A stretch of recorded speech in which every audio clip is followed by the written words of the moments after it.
ఉన్నారు. ప్రతి belt shop కు పోలీసులు డబ్బులు తీసుకుంటా ఉన్నారు. ఎమ్మెల్యేలకు డబ్బులు ఇస్తున్నారు. చంద్రబాబు నాయుడు గారికి ఇంత, లోకేష్ కింద కలెక్షన్ జరుగుతూ ఉన్నాయి. ఇసుక, ప్యాకాట, మట్టి, సిలికా, క్వాడ్స్, లాటరైట్ ఏది వదలకోకుండా నియోజకవర్గంలో ప్రతిదీ కూడా వసూలు కార్యక్రమం జరుగుతూ ఉన్నాయి.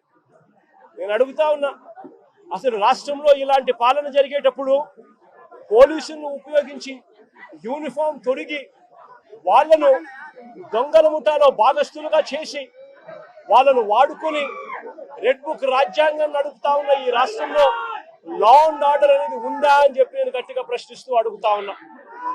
నేను ఒకటే చెప్తా ఉన్నా, ఈరోజు ఈ పిల్లలకు జరిగిన అన్యాయం ఏదైతే ఉందో, నేను ఈ పిల్లల్ని వెనకేసుకొని రావడం లేదు.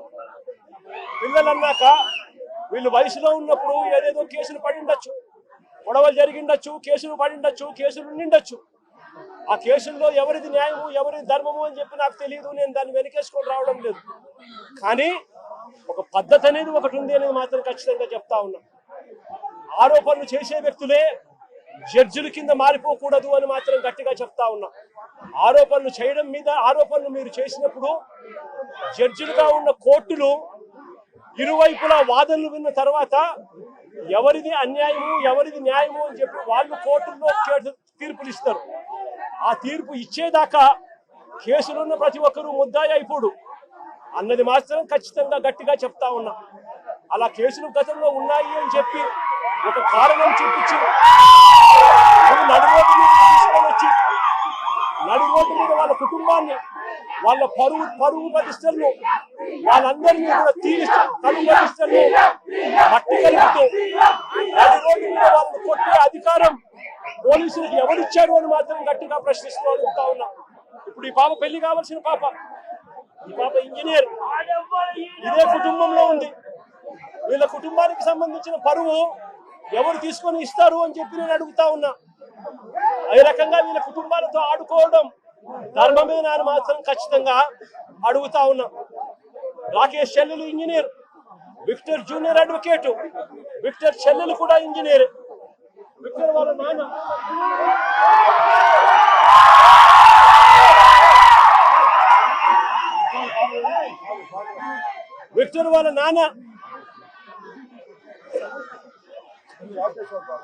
రాకేష్ వాళ్ళ విక్టర్ వాళ్ళ నాన్న ప్రజాశక్తి రిపోర్టర్. విక్టర్ వాళ్ళ నాన్న ప్రజాశక్తి అనే పేపర్ కు మాజీ రిపోర్టర్. అంటే ఒక మాజీ రిపోర్టర్ కొడుకు పరిస్థితి ఇది. ఒక మాజీ రిపోర్టర్ కొడుకు పరిస్థితి ఇది. రాకేష్ అనే పిల్లోడు అసలు ఇక్కడ లేడు. హైదరాబాద్ లో ఉద్యోగం చేసుకుంటా ఉన్నాడు. జొమాటో అనే కంపెనీలో ఉద్యోగం చేసుకుంటా ఉన్నాడు. ఆ పిల్లాడు ఇక్కడికి వచ్చినప్పుడు జరిగిన ఘటనలో ఆ పిల్లాడిని బ్రాండింగ్ చేసి ఆ పిల్లాడి కుటుంబాన్ని పరువును కూడా తీస్తా ఉన్నారు.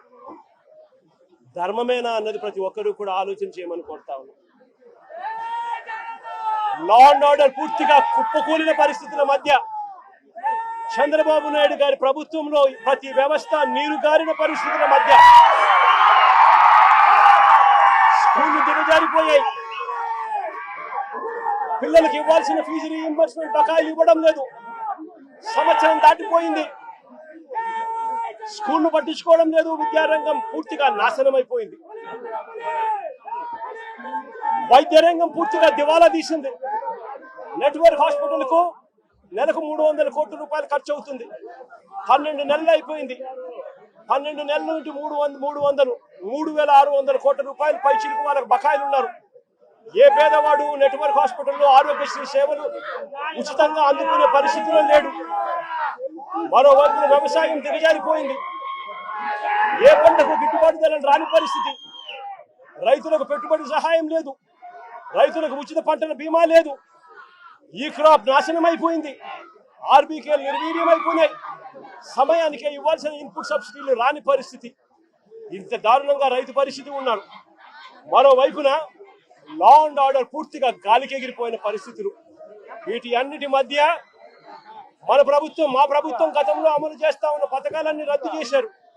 మరోవైపున వీళ్ళు చేస్తాము అని మాట ఇచ్చిన సూపర్ 6లు సూపర్ 7లు గాలి కుదిరేశారు. 143 హామీలు మేనిఫెస్టోలో ఏదైతే చెప్పారో వాటిని పట్టించుకున్న పాపాన పోలేదు వీళ్ళంతా. అందుకనే ఇలాంటి పాలనకు వ్యతిరేకంగా రేపు రాష్ట్ర వ్యాప్తంగా కూడా వెన్నుపోటు దినంగా ప్రకటించి రాష్ట్ర వ్యాప్తంగా ప్రతి నియోజకవర్గంలోనూ ఈ ప్రభుత్వానికి వ్యతిరేకంగా రాష్ట్ర ప్రజలందరినీ కూడా గలం విప్పమని చెప్పి పిలుపునిస్తా ఉన్నాను. మరొక్కసారి వీళ్ళందరికీ కూడా ప్రతి ఒక్కరిని కూడా నేను ఒకటి విజ్ఞప్తి చేస్తా ఉన్నా, ఇలాంటి ప్రభుత్వం కొనసాగడం ఏ ఒక్కరికి కూడా మంచిది కాదు. ఇలాంటి ప్రభుత్వం ఎంత త్వరగా ఎంత త్వరగా ఈ ప్రభుత్వాన్ని సాగనంపితే ప్రజలు అంత సస్యశ్యామలంగా బతికే పరిస్థితి ఉంటుంది అని చెప్పి ప్రతి ఒక్కరూ కూడా కలిసి రావాలి అని చెప్పి కోరుతూ సెలవు తీసుకుంటారు. ఇండియా పాకిస్తాన్ ఉద్రిక్తతలపై లేటెస్ట్ అప్డేట్స్ కోసం డౌన్లోడ్ చేసుకోండి RTV Live యాప్.